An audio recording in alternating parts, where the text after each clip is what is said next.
وحی کیا ہے؟ اللہ تعالی انسان سے کیسے کلام فرماتے ہیں؟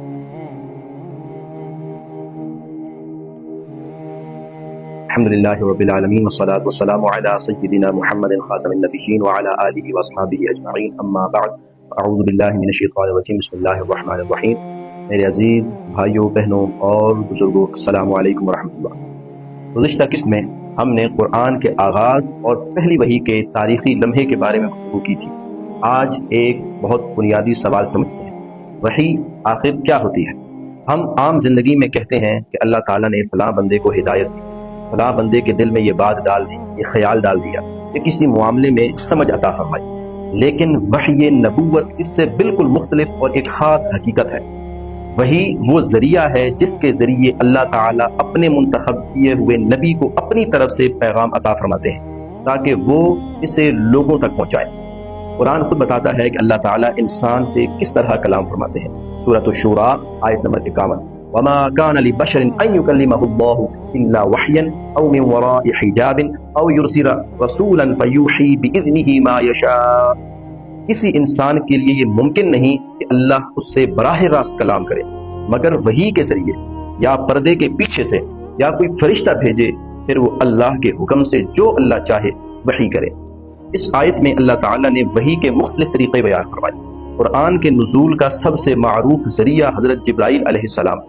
اللہ تعالیٰ سورۃ الشعراء آیت نمبر 193 اور 94 میں ارشاد فرماتے ہیں، نزل به الروح الامین علی قلبک لتکون من المنذرین۔ اسے یعنی قرآن کو امانت دار فرشتہ لے کر اترا آپ کے دل پر تاکہ آپ ڈرانے والوں میں سے ہوں۔ یہاں ایک بہت اہم بات سمجھنے کی ہے، قرآن صرف رسول اللہ صلی اللہ علیہ وسلم کے پاس کسی عام خیال یا الہام کی صورت میں نہیں آیا تھا۔ یہ اللہ کا کلام تھا جسے حضرت جبرائیل علیہ السلام اللہ کے حکم سے رسول اللہ صلی اللہ علیہ وسلم کے قلب مبارک تک پہنچاتے تھے۔ اسی لیے رسول اللہ صلی اللہ علیہ وسلم قرآن کے ایک حرف کو بھی اپنی مرضی سے تبدیل نہیں کر سکتے تھے۔ آپ صلی اللہ علیہ وسلم کا کام اللہ کا پیغام پہنچانا تھا۔ اللہ تعالیٰ سورہ نجم آیت نمبر 3 اور 4 میں ارشاد فرماتے ہیں، وما ينطق عن الهوى ان هو الا وحی یوحى۔ اور وہ اپنی خواہش سے نہیں بولتے، وہ تو وحی ہے جو ان کی طرف کی جاتی ہے، اور نبی علیہ السلام اس وحی کی روشنی میں ہی اس وحی کو ہی آگے بیان فرما دیتے ہیں۔ یہاں ایک جدید ذہن کے لیے بھی ایک اہم سوال پیدا ہوتا ہے، کیا وحی صرف ایک داخلی احساس، انسانی تخیل یا ذہنی کیفیت کا نام ہے؟